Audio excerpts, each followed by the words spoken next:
order to put an end to resistance of the Palestinian people. Therefore, Mr. President, I would like to fully support this motion. Thank you. Floor to Honorable Mustafa Abdelaziz El Gandhi from Egypt. Merci, Monsieur le Président. Thank you, Mr. President. 3 questions have been asked before 18 years now. My little girl told me that there is a solution for the Palestinian people, Daddy. She said, Daddy, all the Israelis have 2 passports, one American and an Israeli passport, German and Israeli passports. So let's take one of the passports and give them to Palestinians, and the Israelis will keep one of the other passports, and then both of them will have their countries. She told me that she was just a little girl, and she told me, apartheid, is it about black and white? I said, no. It exists also that from people who say that we are the chosen people by God, and everyone is here to serve us. So what is happening in Palestine and in prison, is it normal? Yes, it's normal. Yes, absolutely normal. The world is talking about it, is fighting against it for 50 years. This is a blatant violation of the international conventions and the UN resolutions that has made resolution in order to put an end to this occupation and to champion the illegitimate rights of the Palestinians. We're going to negotiate. What negotiations are going to be carried out between the Palestinians and the Israelis? These are not 2 people that are acting on equal footing. Thank you very much. Abdullah Barka from Djibouti. Merci, Monsieur le Président. I thank you, Mr. President. I'd like to thank our colleague who tabled this motion. The colonization of Palestine started in the 19th century, and as every colonization, it led to the departure of the nationals and then the deposition of the Palestinian lands, despite a number of several UN resolutions. And then, after that, we had this 2-state solution, that is to have a Palestinian state and an Israeli state, which seems today to be wishful thinking. And all those who support Israel, Europe, the UN. As one Africa, we should raise our voices and make Israel understand that we unreservedly condemn this barbarous act, this domination, this violation of human rights. So I join all my colleagues who have supported this motion, and I thank the 2 honorable members who have submitted this motion to our parliament. I thank you, Mr. President. I thank you, Honorable. I think that was the last name on my list. I would like to now... Yes, Mohammed Ali Fuli. Yes, Mr. President. I would be left wanting if I don't speak to support the motion proposed by our colleague on Palestinian prisoners. Generally speaking, the Palestinian people themselves, all of them actually, are in a prison. We cannot go to their country. Even some human rights organizations do not have the possibility of witnessing the violations that are committed on that land. So we support this motion, and generally speaking, this motion, which is being adopted for the first time by the Pan-African Parliament, will represent the voices of the African people to support the Palestinian people. I thank you, Mr. President. I hope that there are no more hands going up. Yes, you have the floor.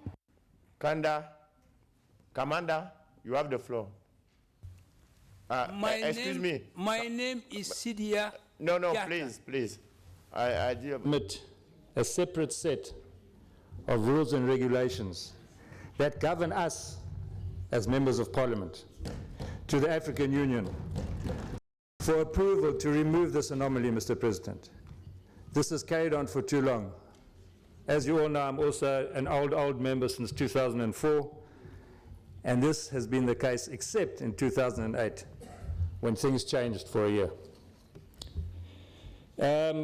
My dear colleagues, it gives me great pleasure now to stand before you to deliver the budget for the year for 2018 to 2020.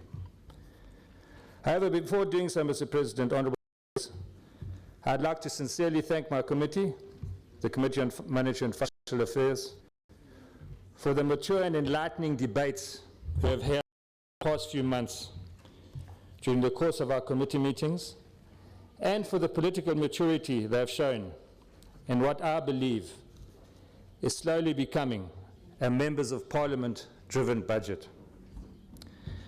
A special thank you to the Deputy Clerk in the Finance Department, and our hard-working committee clerk.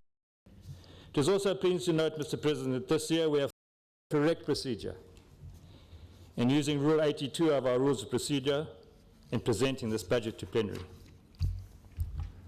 The 2018 budget was taken to the... Largely depend on a narrow band of commodities exports which are prone to price fluctuations. So we moved from euphoria only a couple of years ago to a somber mood now because commodity prices has gone down. I sometimes call it yo-yo economics. And we must be also cautious about the flattery whenever growth rates are high if they depend on commodity exports. Because our economies are small, when they grow a little bit, it's just a mathematical fluke. The rates look high, even though addition is very small. That's one. Two, population growth is very high in Africa, higher than elsewhere. And three, you'll find that even when the commodities are doing well, these extractives are owned by foreign companies, and when they make good profit, they repatriate it, and very little trickles down into the economy. And that's why now there is resolve to move away from this kind of yo-yo economics to transformative growth, transformed economics. And to do this, it takes increasing productive capacities, strengthening productive capacities, enhancing productivity, making sure that there is diversification in all sectors, ensuring value addition, to make sure that there is vertical, forward, backward, and even lateral linkages, and accelerated integration in 2018. And a committee of 10 ministers, 2 per region, African regions, has been appointed to work on modalities and has been meeting and should be reporting to all ministers of finance who should be meeting next month.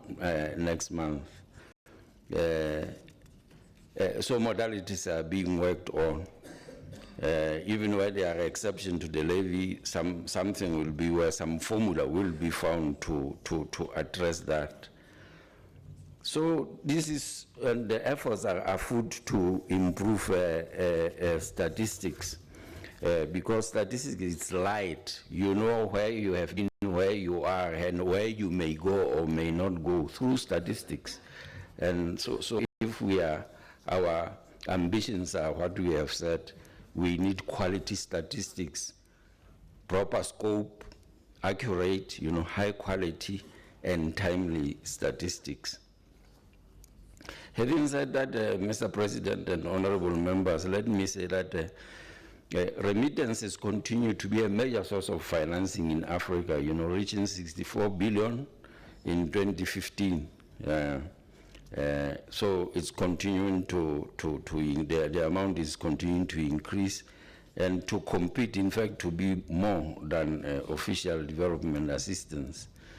But at the same time, we have illicit financial outflows that have to be contained. And if we are serious about domestic resource mobilization, we have to make sure that the domestic pockets from for women and the youth could also increase the productivity. It is also necessary to control natural resources of Africa and also try to bridge the gaps in dedicating most of the resources to security, and also to set up to encourage international trade.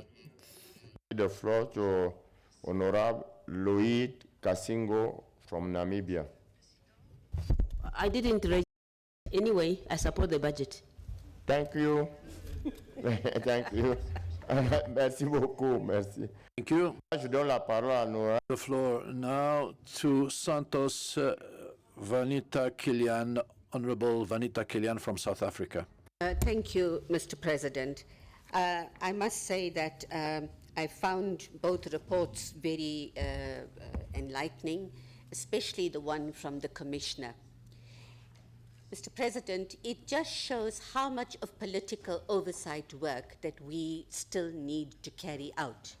And may I humbly and respectfully say that perhaps for the next session, we limit messages of solidarity just to one day and focus on the real work that we have to do in terms of our oversight on the commissioners. I want to ask two questions, one to the Commissioner and one to Honourable Temple.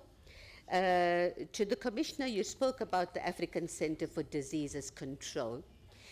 You said it's a newly established organ. What role do you think that members of PAP have to play in such a establishment, and where do you see us fitting in?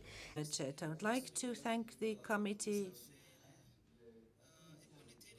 the Monetary and Financial Committee of PAP, presented by Honourable Mike, for the well-structured presentation. I think that the existence of CAPA is a good thing, and we do trust the members of these two committees, and I'm sure they will help us improve the analysis of the Parliament budget, the audit, and the AU budget. Mr. President, I support all the recommendations presented by the Committee on Monetary and Financial Affairs, especially the activities of PAPA and committees. And I would like to say that within the African Union, we can have the opportunity to provide our observations on the African Union budget, but I'd like to say that mobilization around the ratification of PAPA protocol should be expedited. Otherwise, I don't see how we can oversee the policies and the execution of the budget of the African Union. So the question to Dr. Anthony is, what is the appropriate oversight committee of these new policies pending the mission to enable the African Parliament to carry out their mission properly? I now recognize Honorable Janji Atkoni from South Sudan. La parole est à l'honorable.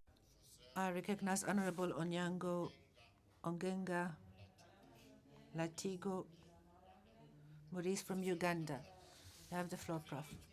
President, and I thank the two presenters. I really want to make my contribution from the perspective of institutional development and visibility.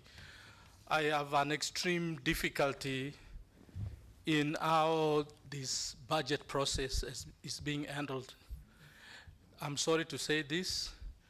When the draft agenda for our sitting was provided, the budget for PAP was the last item on the 11th, after so many minor things had been in front. I believe that the budget is central to the life of this Parliament. And therefore, I would like to propose, Mr. President. I thank you, Mr. President. I'd like to concur with my colleagues to thank the presenters, the presenter of the African Union, our colleague Mike, for the crystal clear presentations. This being said, I will dwell on the African Union budget, so in as much as we do take part to the observation missions. Observation election missions should be carried out by the representatives of the African peoples, that is, ourselves. But we think that we're really mistreated here. I'm saying so, Mr. President, because some colleagues have not yet received their podium, their daily allowances. A second important element is that so far we have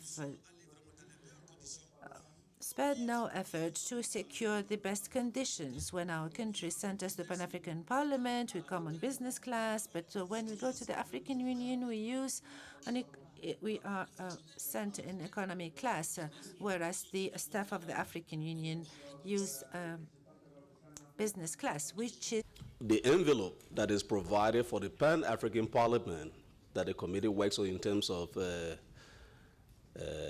making the requisite to committees and the various lines of the Parliament is very small.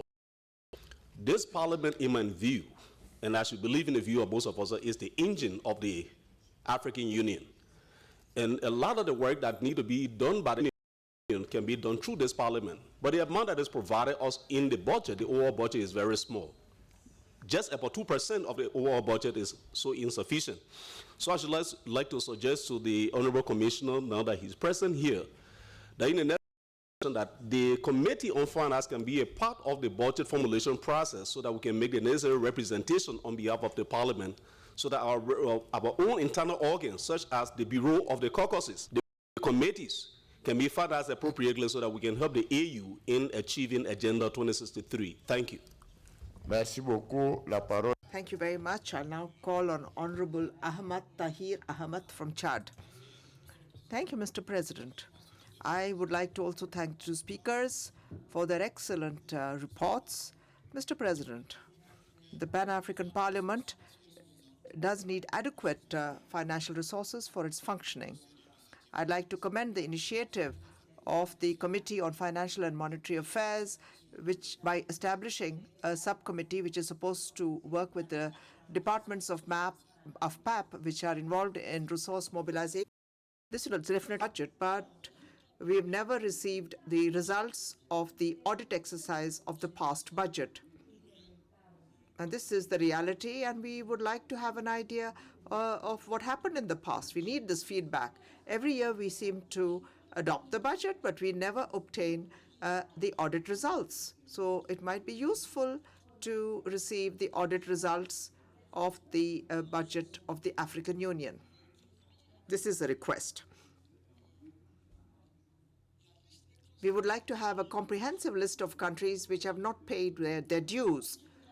Because when we talk about audit, we have to talk about membership fees.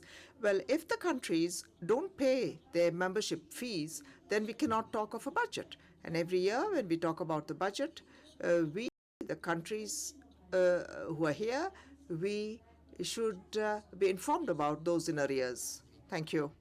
I'll now give the floor to Dr. Honorable Bernadette Lahai. Thank you very much, Mr. President. Mr. President, let me thank the two presenters for the budget.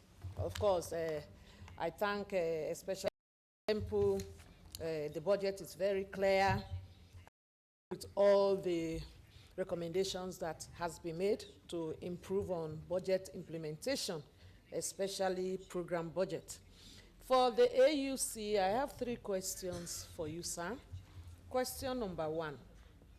Funding, considering that in the budget itself, it says that there is a percentage that is reliant of the results of the meeting with partners. So it's very important that we meet the recommendations to attract the trust of our international partners.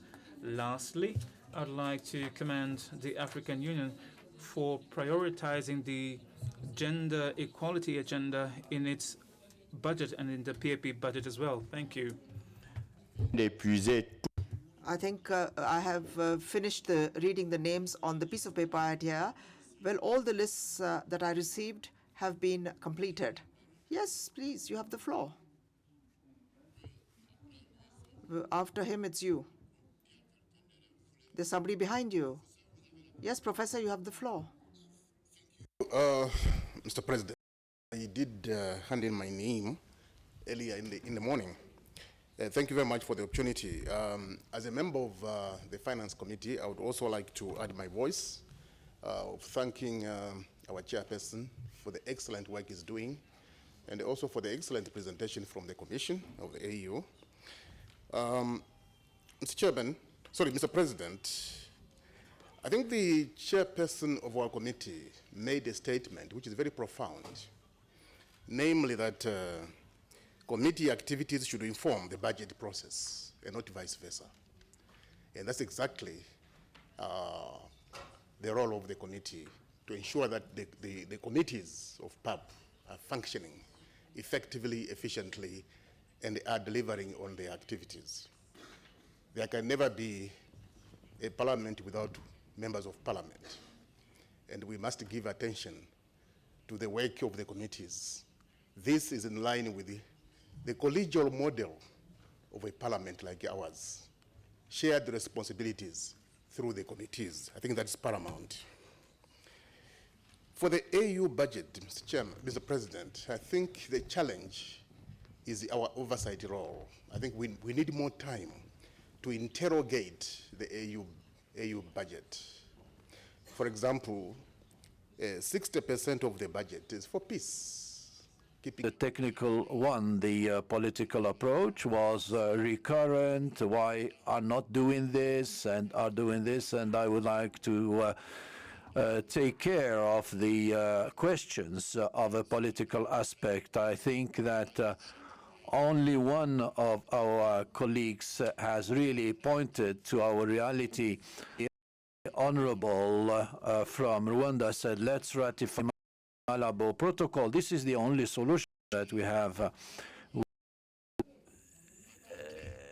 We did exactly the opposite yesterday. The law is dynamic. When you read this protocol, Article 1, 2, 3, 4, and when you read Article 8, 1 and 1b and 2, then nobody will ever try to find to ask any questions, because it is clearly stipulated that Parliament will exercise missions of oversight.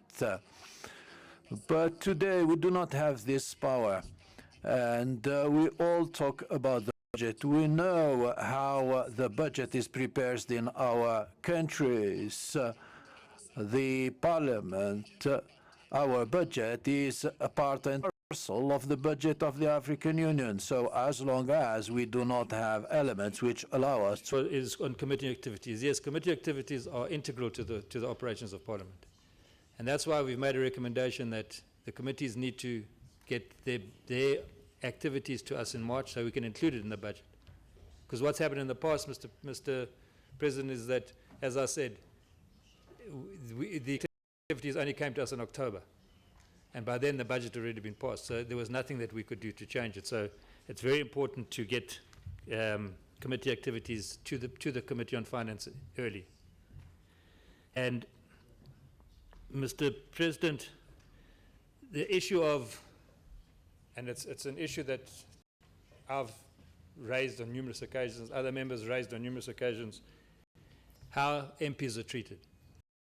I spoke about it in my opening remarks, that we're not civil servants, Mr. President. We are MPs. In our home countries, there are civil servants who work for the government, and we are the MPs who play the oversight role on the executive and those civil servants. And for too long now, we have been treated as civil servants by the African Union Commission. And it's a sad fact, Mr. President, we've allowed it to happen. I recall, Mr. President, in 2008, the per diem was passed by this plenary, and it was exactly you just move 1 in front of 5. It's 15% of the decisions with financial implications rather than 51, 15%. So really, the reforms are ongoing, and we hope that they will address all these issues, including the question of when we are going to move from incremental approach to budgeting to zero-based method of budget. That will be part of the reform process. I think also the question was, the budget doesn't show the sources of funding. Yes, so far 72% comes from cooperating partners and 28% its members